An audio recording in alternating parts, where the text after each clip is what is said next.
It's been 2 years since the launch of the Needham Unite Against Racism Initiative, or NUARI. After the murder of George Floyd and an alleged racial profiling lawsuit against the Needham Police Department, the Select Board held a listening session in July 2020 where concerned residents shared their lived experiences with racism in the town. Later, the NUARI working group was formed to make recommendations to improve the racial equity in Needham. Municipal producer Yu Xiaoyuan recently sat down with Board Chair Marion Cooley and Vice Chair Marcus Nelson to learn more about the progress the group has made. Here are some highlights of the interview. Needham will be a community free of racism, racial bias, prejudice, and discrimination. Our residents, schools, businesses, organizations, and government will work together to identify barriers to racial equity and create solutions, opportunities, resources, and support for removing them.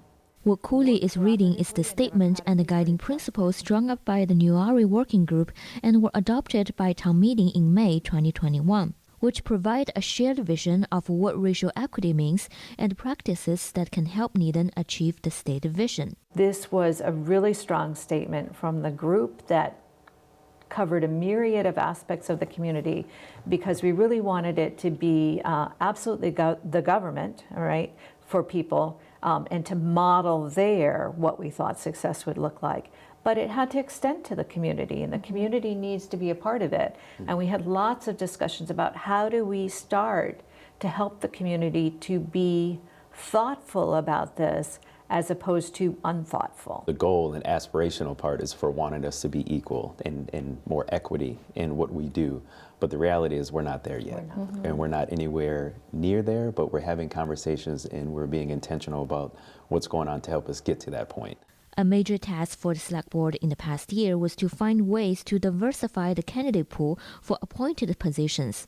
Under the town charter, the Select Board has the authority to appoint members for certain boards and committees. To really have broad outreach and be sure that everybody gets interviewed, everybody gets heard for appointments, and then that we are committed to making the best choices that we can for the town. As the board's vice chair, Nelson is in charge of the appointment process.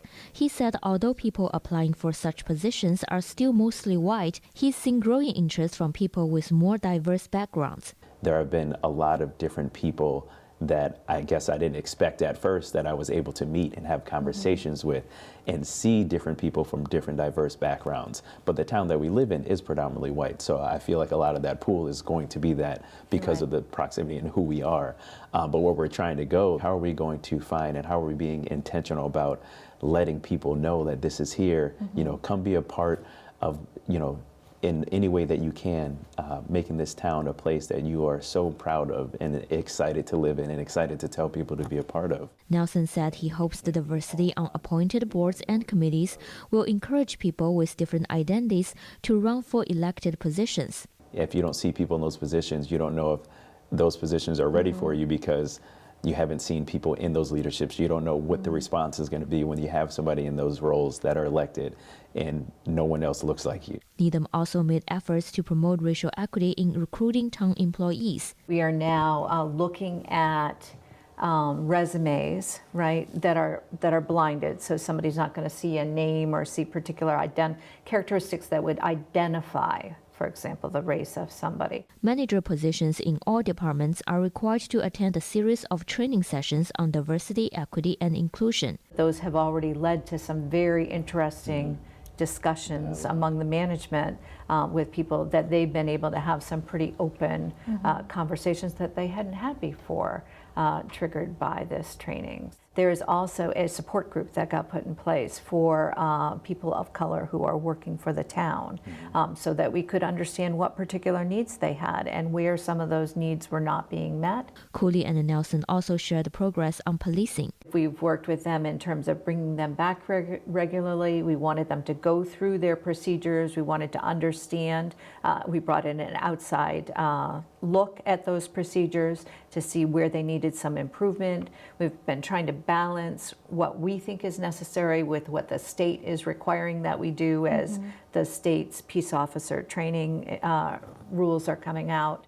areas like how handcuffing works. It was clear there was work that needed to be done with use of force. So fixing that policy and getting that updated and improved, lots of different things. We've looked at statistics. We're expecting to look Database, at them more yes. regularly, hiring somebody within the force who could actually be focused on some of this work to help us understand it. In the past year, the town organized a series of discussion sessions to facilitate mutual understanding between police and the community. Just being really intentional about listening to understand from both sides, from the police side and the community side, and knowing that within the community, having conversations with residents, where you're walking on the street or in a police car or whatever it may be, and not having the same mindset that some of the police officers shared with us. And I think one of that was, sometimes the goal is not to build that relationship, but you're kind of thinking about protecting yourself in that safety aspect, so that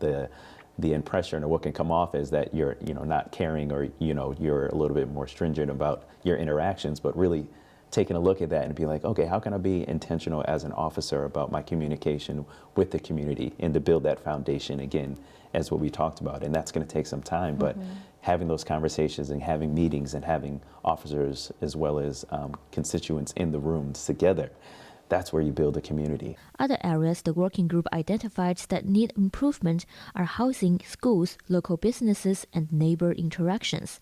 The group will continue to meet once a year to track the progress of each area and provide new advice when it's necessary. The complete interview with Cooley and Nelson will soon be available on the Needham channel. For Needham Channel News, I'm Yu Xiaoyuan.